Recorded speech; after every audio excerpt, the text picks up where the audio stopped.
Bayangin istri kamu lagi kontraksi parah di tengah malam, hujan deras dan satu-satunya tempat terdekat cuma rumah bidan tua di ujung desa. Tapi ada satu masalah, rumah itu sudah ditutup bertahun-tahun, lampunya mati dan warga bilang gak ada yang pernah keluar hidup-hidup dari sana.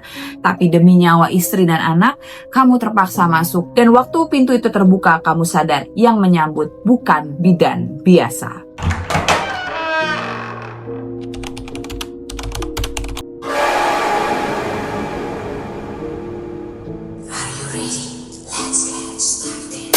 Hai guys, thank you for coming and welcome back ke segmen Kerok, kisah epic horror kamu, aku, kita, bareng aku, Resti Bedrisva. Kali ini aku mau bacain cerita kiriman dari Pak Ranto. Dia ngirim emailnya panjang banget dan aku yakin ini adalah salah satu kisah paling mencekam yang pernah masuk ke email Kerok. Pak Ranto cerita tentang malam ketika istrinya akan melahirkan. Kondisi hujan deras, listrik mati dan jarak ke rumah sakit itu jauh banget. Warga nyaranin ke rumah bidan di ujung desa. Meski katanya tempat itu udah nggak beroperasi bertahun-tahun. Awalnya Pak Ranto ini ragu ya, tapi kontraksi istrinya makin parah. Jadi mereka tetap kesana dan dari sini guys, kejadian yang menimpa mereka benar-benar bikin aku merinding waktu aku baca. Karena ternyata ada alasan kenapa rumah bidan itu berhenti beroperasi. Malam itu hujan turun sejak maghrib, awalnya cuma gerimis. Tapi makin lama makin deras sampai genteng rumah kami bunyinya seperti ribuan batu kecil jatuh bersamaan. Aku ingat jam dinding menunjukkan pukul 11.40 ketika istriku Sari meringis memegangi perutnya. Aduh mas, kayaknya udah mau lahiran. Suaranya pelan tapi jelas penuh rasa sakit ya. Aku langsung panik, semua rencana yang sudah aku siapkan, bawa ke puskesmas terdekat, hubungi bidan langganan, langsung berantakan karena malam itu listrik padam dan juga jaringan ponsel mati total. Jalan ke puskesmas juga hampir setengah terendam air ya karena hujan. Mustahil untuk ditempuh dengan cepat. Tetangga yang mendengar teriakanku keluar membantu. Pak Darno, tetangga depan rumah, menepuk pundakku dan bilang, udah ke rumah Bu Midah aja, dia dulu bidan deket kok di ujung desa. Aku ragu, bukannya itu udah nggak dipakai lagi ya Pak? Pak Darno menunduk sebentar lalu bilang pelan, iya, tapi katanya dia masih terima kalau darurat. Cuma ya hati-hati aja. Kalimat hati-hati aja itu langsung bikin bulu kuduku berdiri ya. Tapi aku nggak punya pilihan. Sari udah berkeringat dingin, nafasnya udah tersenggal-senggal. Jadi aku angkat tas kecil berisi pakaian bayi, selimut, botol air, lalu membopong Sari untuk keluar rumah. Udara malam itu menusuk tulang. Kami jalan di bawah payung besar sambil diterpa angin dingin. Lampu-lampu rumah warga kebanyakan mati, menyisakan cahaya redup dari lilin atau lampu minyak yang ada di teras. Jalan becek, tanahnya licin, dan suara hujan bercampur dengan gemuruh air yang mengalir di selokan. Aku ingat ketika mendekati ujung desa, suasananya berubah. Rumah-rumah makin jarang, digantikan kebun pisang dan pohon bambu yang bergerak-gerak diterpa angin. Bau tanah basah bercampur, aroma yang agak aneh, seperti wangi obat-obatan lama yang mengendap di udara.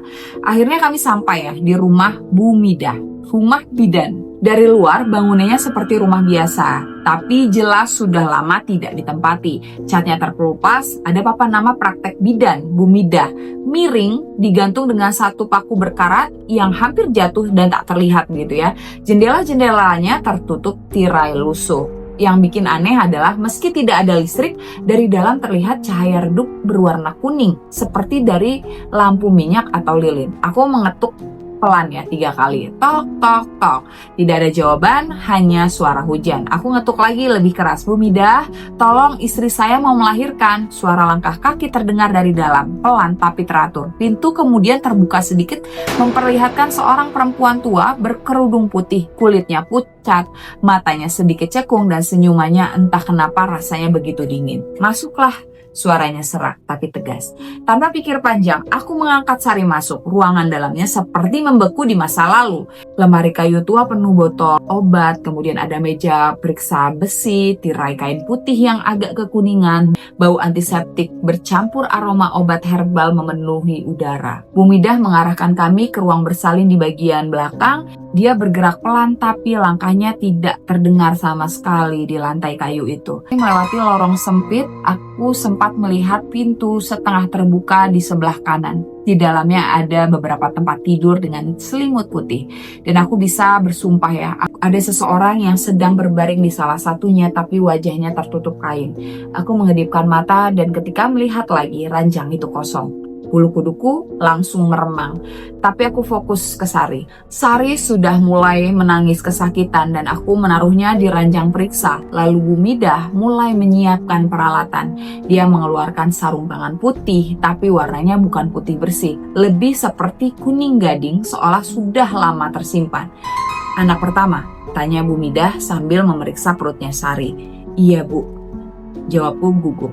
Dia mengangguk pelan, lalu menatapku sebentar dan tatapan itu tajam, dalam, seperti sedang menilai sesuatu. Tenang saja, semua bayi di sini selalu lahir dengan selamat, katanya sambil tersenyum tipis. Entah kenapa kata-kata itu malah bikin aku makin gelisah dan dari sudut ruangan, aku mulai mendengar suara seperti tangisan bayi.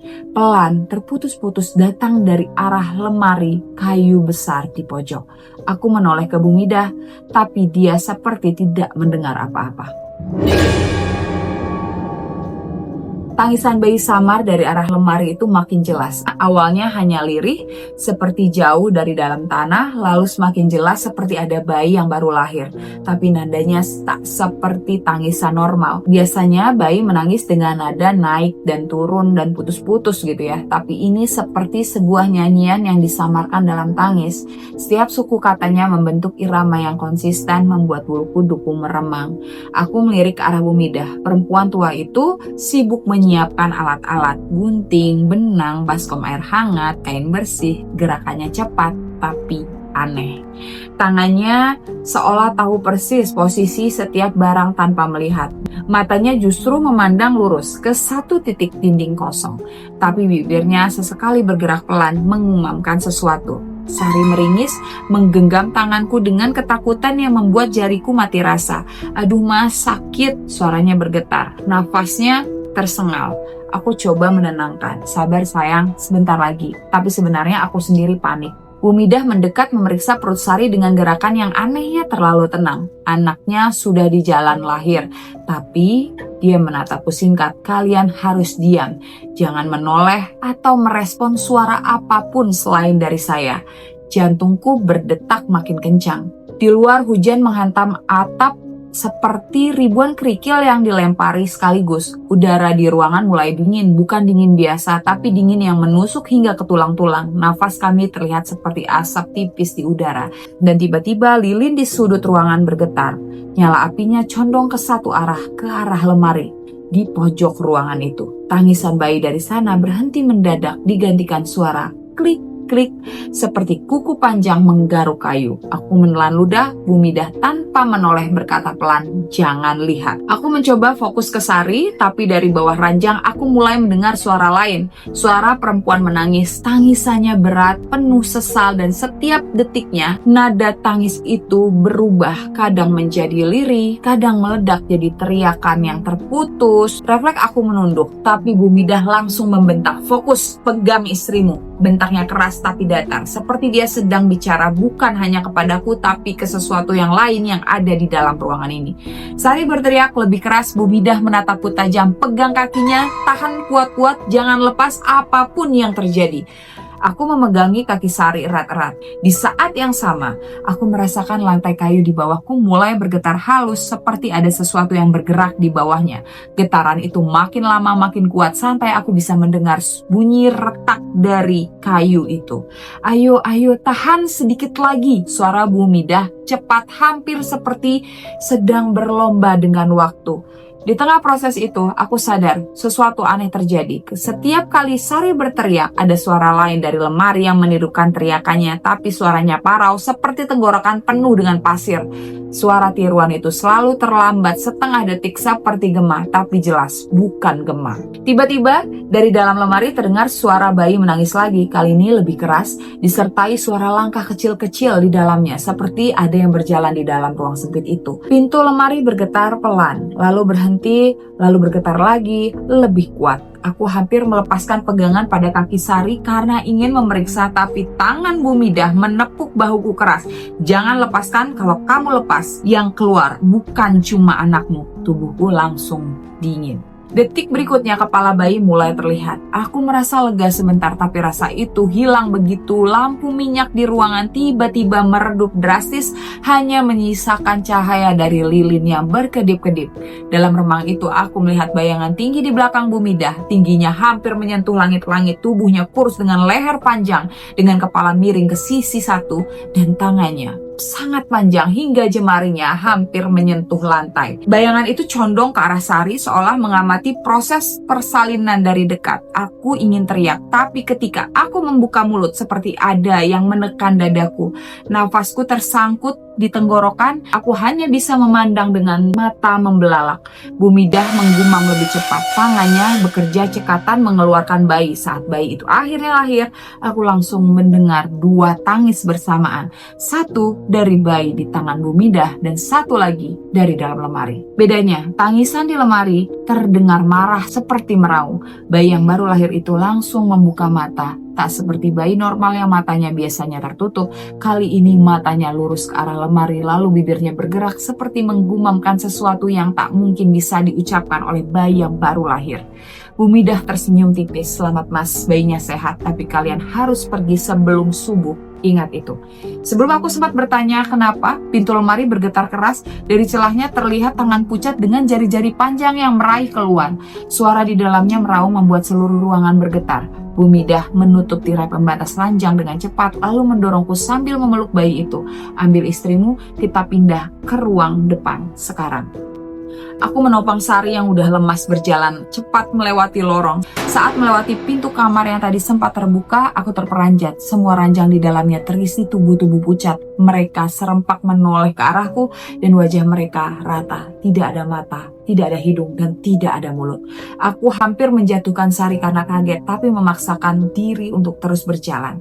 Kami akhirnya sampai di ruang depan. Bu Midah menyerahkan bayi itu kepada kami. "Jangan lihat ke belakang, apapun yang kamu dengar. Kalau kamu lihat, mereka tahu wajahmu." Di luar hujan mulai redup, tapi dari dalam rumah aku bisa mendengar suara langkah berat dari arah lorong belakang. Langkah itu pelan tapi mantap. Setiap hentakannya membuat lantai kayu berderit panjang. Aku berdiri di sana, memeluk bayi dan istriku, mencoba menahan rasa takut yang semakin menghimpit dada. Bu Midah memadamkan lilin satu persatu, menyisakan hanya satu di dekat pintu. Lalu dia berbisik, "Kalau waktunya tiba, lari. Jangan berhenti apapun yang terjadi." Suasana di ruang depan itu seperti ruang tunggu kematian. Hanya ada satu lilin kecil di dekat pintu. Nyalanya meliuk-liuk setiap kali angin malam menyelinap lewat celah dinding kayu yang lapuk. Aku duduk di lantai, memeluk Sari dan bayiku, erat-erat berusaha merasakan denyut jantung mereka agar aku yakin mereka masih hidup. Bu Midah berdiri tak jauh dari kami, menatap ke arah lorong gelap yang menghubungkan ruang depan dengan kamar bersalin tadi. Tubuhnya tegak, tapi aku bisa melihat jemarinya gemetar pelan saat memegang senter tua. Matanya menyipit seolah-olah mencoba mengukur jarak antara kami dan sesuatu yang ada di ujung lorong itu. Hujan di luar sudah benar-benar reda, tapi justru itu membuat sunyi di dalam rumah ini semakin menusuk. Tidak ada suara jangkrik, tidak ada suara desiran angin. Hanya ada suara tik, tik, tik dari air yang menetes entah dari mana, dan langkah berat yang tadi aku dengar di lorong kini terdengar semakin dekat. Langkah itu lambat, setiap hentakannya di lantai kayu menghasilkan derit panjang seperti kayu yang mengeluh menahan beban yang terlalu berat. Aku menelan ludah. "Bu, itu apa?" tanyaku setengah berbisik.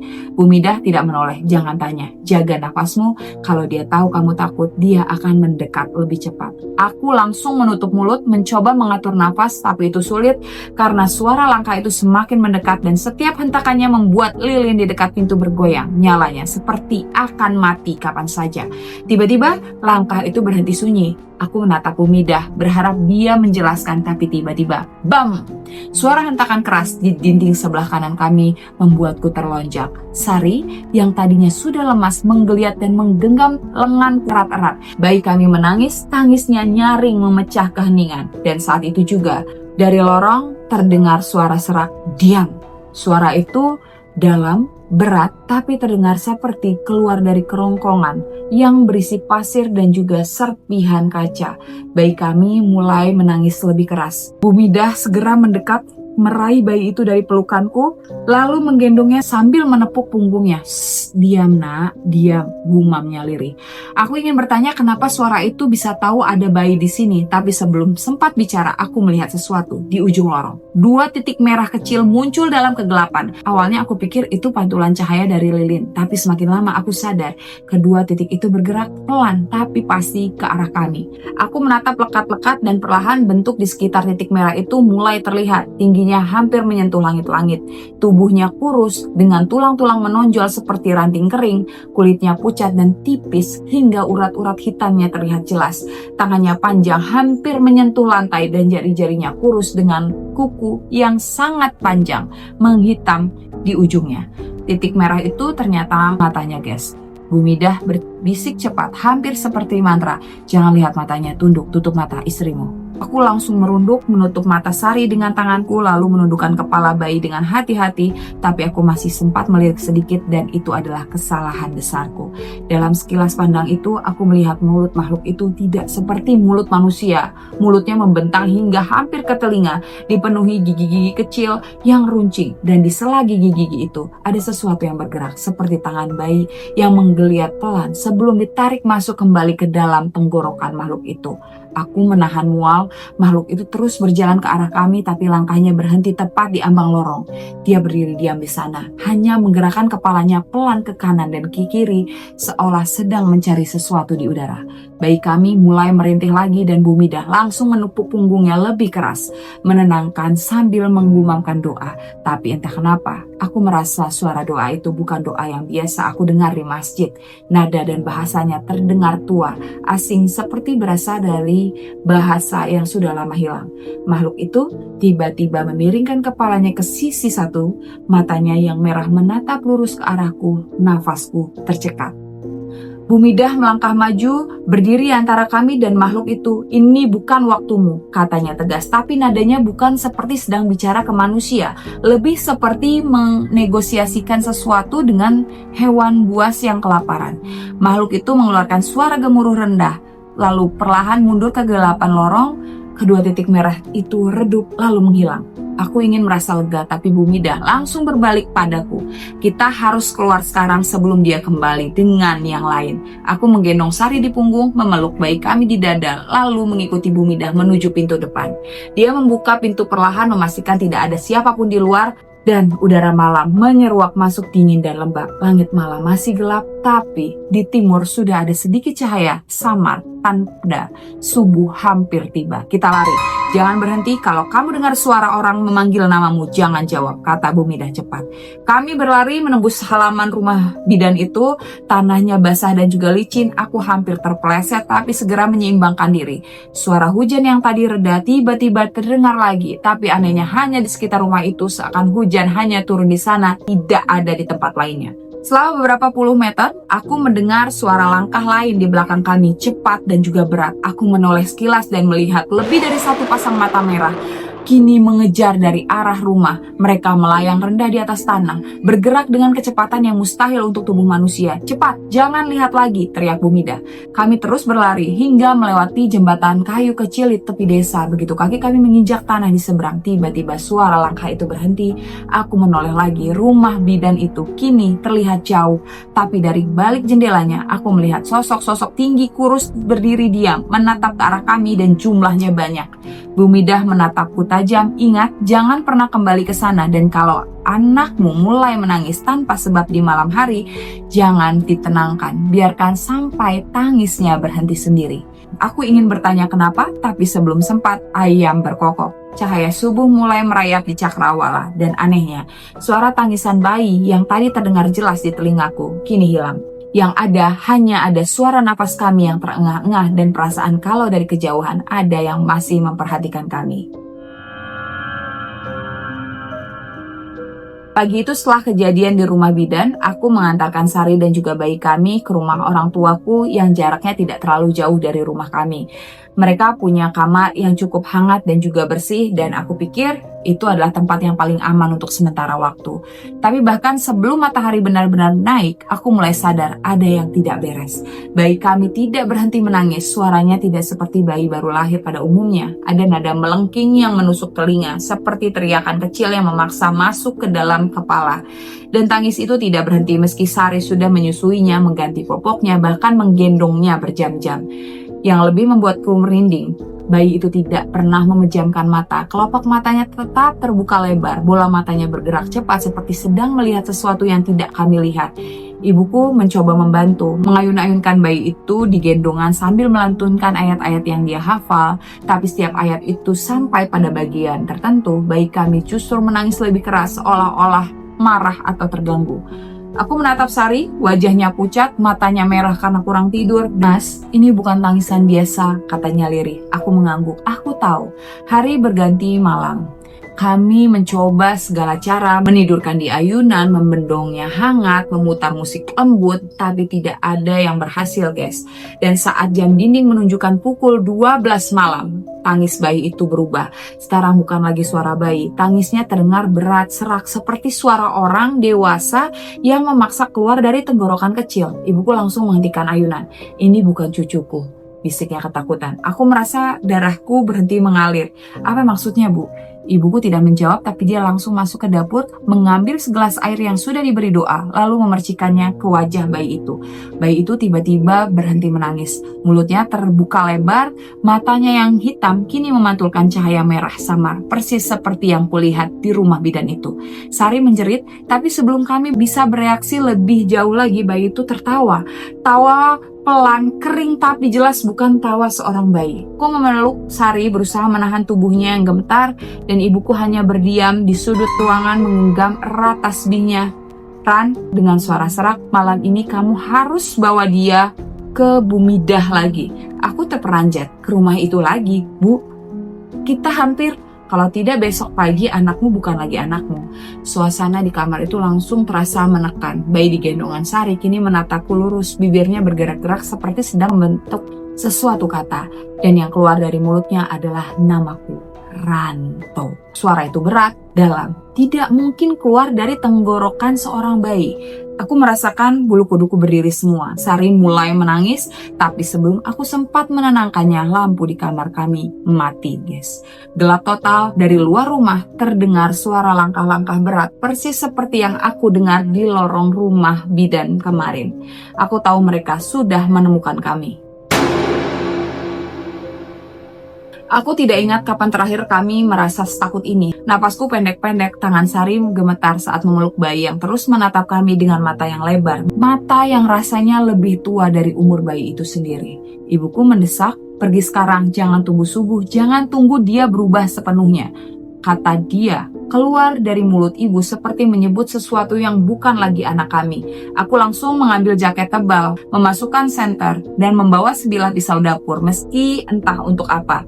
Sari menggendong bayi dengan kain jarik, menutupinya rapat. Setiap kali kain bergeser sedikit, aku bisa melihat tatapan tajam dari matanya, seolah dia tahu kemana kami akan membawanya. Jam menunjukkan pukul 00.47 saat kami meninggalkan rumah. Udara luar dinginnya menggigit dan jalanan desa sepi hanya diiringi suara jangkrik yang terputus-putus. Kadang di sela-sela kesunyian aku merasa langkah lain yang mengikuti di belakang kami. Tapi setiap aku menoleh, tak ada siapa-siapa. Rumah Bumidah berada di ujung desa, dekat kebun bambu yang gelap. Saat kami mendekat, suara dedaunan bambu bergesekan terdengar seperti bisikan banyak orang. Sari berbisik di telingaku, "Mas, mereka ikut." Aku tidak menjawab, tapi aku tahu dia benar. Ketika kami tiba di depan rumah, pintunya sudah terbuka sedikit, seperti memang menunggu kami. Cahaya lilin dari dalam menyorot keluar, menciptakan bayangan panjang di tanah. Aku mengetuk pelan, tidak ada jawaban. "Bumidah," panggilku. Lalu dari dalam terdengar suara kursi bergeser. Suara perempuan muncul di ambang pintu. Bumidah, tapi wajahnya kali ini tampak lebih tua, lebih lelah, seolah dia tahu apa yang kami bawa. Kalian terlambat, katanya. Dingin menjalar di tulang punggungku. Terlambat untuk apa? Dia tidak menjawab, hanya mempersilahkan kami masuk. Begitu kami melewati ambang pintu, pintu itu menutup sendiri dengan bunyi duk keras. Rumah itu masih sama seperti terakhir aku lihat. Bau obat, kain putih menutup perabot, dan lorong panjang menuju kamar persalinan. Tapi kali ini aku merasa dindingnya lebih sempit, seperti menekan kami dari dua sisi. Bu Midah menunjuk ke ranjang persalinan, letakkan dia di situ. Sari ragu. Bayi itu atau apapun dia sekarang mulai meronta di dalam jarik, mengeluarkan suara mendesis seperti ular. Aku membantu meletakkannya di ranjang. Begitu kain jarik dibuka, bayi itu menatap kami sambil tersenyum dan aku sadar. Gusi atasnya sudah mulai ditumbuhi gigi kecil yang tajam. Sari mundur ketakutan, menutup mulutnya agar tidak berteriak. Bu Midah mengambil sesuatu dari dalam lemari, bukan lagi alat medis, tapi sebuah kendi kecil berisi cairan hitam pekat. Aromanya anyir dan membuat perutku mual.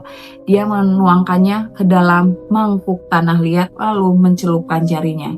Ini bukan anak kalian lagi, katanya sambil menatap mataku lurus-lurus. Rohnya sudah ditarik sesuatu yang kelaparan sejak malam dia lahir. Kita masih bisa mengembalikannya, tapi resikonya besar. Apa resikonya? Tanyaku.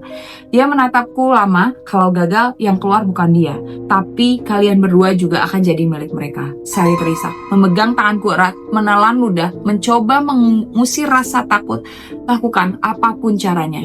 Bu Midah mengangguk. Dia mulai menaburkan bubuk abu ke lantai mengelilingi ranjang, lalu menancapkan 4 lilin di setiap sudut. Saat lilin dinyalakan, udara di ruangan langsung berubah panas, pengap, dan baunya seperti daging busuk. Bayi itu mulai menangis, tapi bukan tangisan bayi. Suaranya dalam, bergema seperti berasal dari ruang kosong yang jauh. Dari balik kelopak matanya aku melihat sesuatu bergerak. Bayangan yang berputar-putar mencoba keluar.